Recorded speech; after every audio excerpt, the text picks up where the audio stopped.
ನೆನ್ನೆಯ ಪ್ರಕೃತಿಯ ಆರ್ಭಟ, ಇಂದಿನ ರೈತರ ಕಣ್ಣೀರಿನ ಕತೆ.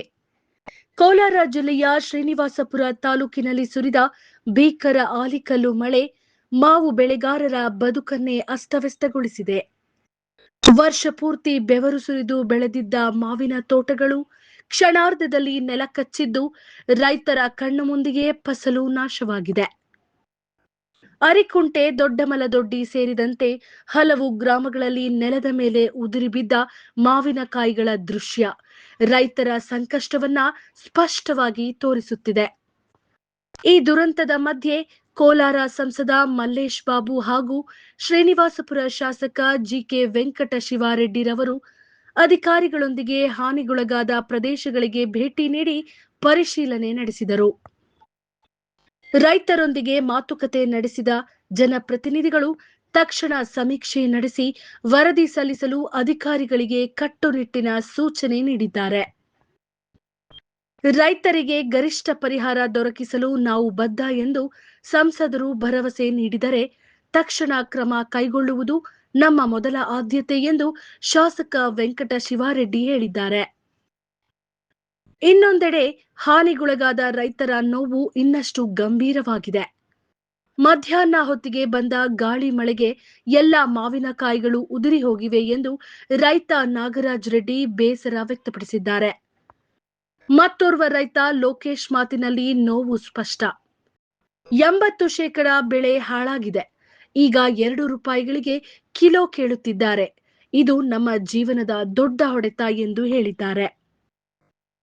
ಪ್ರಕೃತಿ ವಿಕೋಪದ ಹೊಡೆತಕ್ಕೆ ತತ್ತರಿಸಿರುವ ಮಾವು ಬೆಳೆಗಾರರು ಈಗ ಸರ್ಕಾರದ ನೆರವಿಗಾಗಿ ಕಾಯುತ್ತಿದ್ದಾರೆ. ರೈತರ ಕಣ್ಣೀರು ಒರೆಸಲು ಸರ್ಕಾರ ಯಾವ ಕ್ರಮ ಕೈಗೊಳ್ಳುತ್ತದೆ ಎಂಬ ಪ್ರಶ್ನೆ ಈಗ ಎಲ್ಲರ ಮನಸ್ಸಿನಲ್ಲಿ ಮೂಡಿದೆ. ನಿನ್ನೆ ಸಂಜೆ ಸುಮಾರು 5 ಗಂಟೆ 4-5 ಗಂಟೆ ಟೈಮಲ್ಲಿ ಈ ಮಳೆ, ಗಾಳಿ, ಸುಂಟ್ರ ಗಾಳಿ ಮತ್ತೆ ಈ ಅಲೆಕಲ್ಲು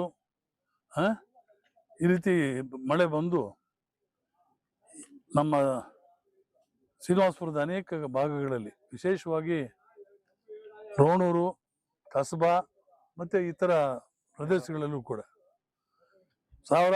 ಸುಮಾರು 2-3 ಸಾವಿರ ಎಕರೆ ಅಷ್ಟು ಪ್ರದೇಶದಲ್ಲಿ ಕೋಟ್ಯಾಂತರ ರೂಪಾಯಿ ಬೆಲೆ ಬಾಳುವ ಒಂದು ಮಾವಿನಕಾಯಿ ಉದುರಿದೆ, ನಾಶ ಆಗಿದೆ. ಸೊ ಇದಕ್ಕೆ ತತ್ಕ್ಷಣ ಈಗ ನಮ್ಮ ಹಾರ್ಟಿಕಲ್ಚರ್ ಆಫೀಸರ್ ಕೂಡ ಇಲ್ಲಿ ಬಂದಿದ್ದಾರೆ. ಬೆಳಗ್ಗೆ ನಾನು ಡೆಪ್ಯೂಟಿ ಕಮಿಷನರು ಮಾತಾಡಿದೆ, ನಮ್ಮ MP ಅವರು ಕೂಡ ನಮ್ಮ ಜೊತೆಯಲ್ಲೇ ಇದ್ದಾರೆ. ಇವಾಗ ಎಲ್ಲ ನಾವು ಕಣ್ಣಾರೆ ನೋಡಿದ್ದೇವೆ. ಸೊ ಅದರಿಂದ ನಾವು ನಮ್ಮ ವಿಶೇಷವಾಗಿ ಸರ್ಕಾರವನ್ನು ಒತ್ತಾಯ ಪಡ್ತೇವೆ. ಅನೇಕ ಜನ ನಮ್ಮ ರೈತರು ಇವತ್ತು ಇನ್ಶೂರೆನ್ಸ್ ಮಾಡಿಲ್ಲ. ಕೆಲವಾರು ಜನ ಅವ್ರಿಗೆ ಗೊತ್ತಿಲ್ಲದನೋ ಗೊತ್ತಿದೆ ಪಾಪ ಮಾಡಿಲ್ಲ. ಅಂಥವ್ರಿಗೆಲ್ಲ ಕೂಡ ಇವಾಗ ರಿಪೋರ್ಟು ನಮ್ಮ ಹಾರ್ಟಿಕಲ್ಚರ್ ಆಫೀಸರು ಎಲ್ಲ ಮಾಹಿತಿ ಕಳಿಸ್ತಾರೆ ಈಗ ಸರ್ಕಾರಕ್ಕೆ DC ಮುಖಾಂತರ. ಆದಷ್ಟು ಬೇಗ ಈ ಒಂದು ಪರಿಹಾರವನ್ನು ನಮ್ಮ ರೈತರಿಗೆ ಕೊಡಬೇಕು ಅಂತ ನಾನು ಆಗ್ರಹ ಪಡಿಸ್ತೇನೆ, ಸರ್ಕಾರಕ್ಕೆ ಒತ್ತಾಯ ಪಡಿಸ್ತೇನೆ, ಸರ್ಕಾರವನ್ನು ವಿನಂತಿ ಮಾಡ್ತೇವೆ. ಮತ್ತೆ ನಮ್ಮ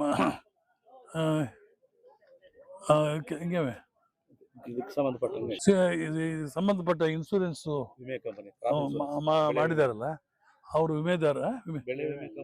ಅವರು ಶನಿವಾರ ಬಂದು ಈ ಮಾಹಿತಿ ಎಲ್ಲ ಪರಿಶೀಲನೆ ಮಾಡ್ತಾರೆ.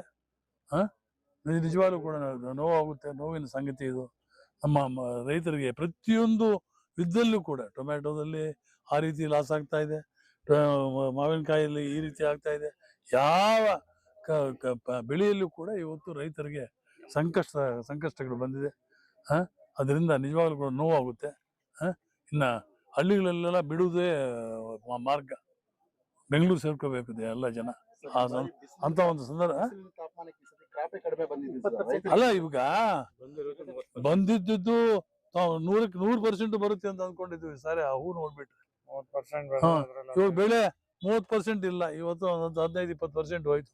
ಇನ್ನು 10-15%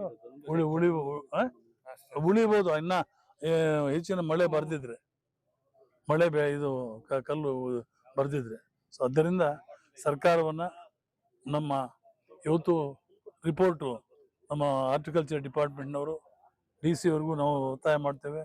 ಮತ್ತೆ ನಮ್ಮ ಹಾರ್ಟಿಕಲ್ಚರು ಮತ್ತೆ ಮುಖ್ಯಮಂತ್ರಿಗಳು, ಹಾರ್ಟಿಕಲ್ಚರ್ ಮಿನಿಸ್ಟ್ರು ಮತ್ತೆ ಸಂಬಂಧಪಟ್ಟವ್ರನ್ನ ಅಧಿಕಾರಿಗಳನ್ನೆಲ್ಲರೂ ಕೂಡ ಭೇಟಿ ಮಾಡಿ ಮುಂದೆ ಏನ್ ಮಾಡಬೇಕು ಅಂತ ಯೋಚನೆ ಮಾಡಿ ಹೆಚ್ಚಿನ ಒಂದು ಪರಿಹಾರ ಕೊಡೋದಕ್ಕೆ ಆಗ್ರಹ ಪಡಿಸ್ತೇವೆ, ಸರ್ಕಾರವನ್ನು ಒತ್ತಾಯ ಪಡಿಸ್ತೇವೆ. ಇನ್ಶೂರೆನ್ಸ್ ಇರೋರು ಏನು, ಇನ್ಶೂರೆನ್ಸ್ ಇಲ್ದೇ ಇರೋರು ಏನು ಅಂತ ಕೊಟ್ಟಿದ್ದೀನಿ, ಹೇಳಿದ್ದೀನಿ ಮಾಹಿತಿ. ರೈತರಿಗೆ ಏನೋ ಪರಿಹಾರ ಕೊಡಿಸೋದೇ ನಮ್ಮ ಆದ್ಯತೆ, ನಮ್ಮ ಮೇನ್ ಉದ್ದೇಶ. ಇವಾಗ ರೈತರಿಗೆ ಎಲ್ಲೋ ಒಂದು ಕೈ ಹಿಡಿಯೋದು ಜನತಾ ಪಾರ್ಟಿ, ಜನತಾ ದಳ, NDA ಸರ್ಕಾರ ಅಂತ ಒಂದು ಆಲ್ರೆಡಿ ನಿಮ್ಮ ಹೋದ ವರ್ಷ ಸೂಚನೆ ಕೊಟ್ಟಿದ್ದಾರೆ.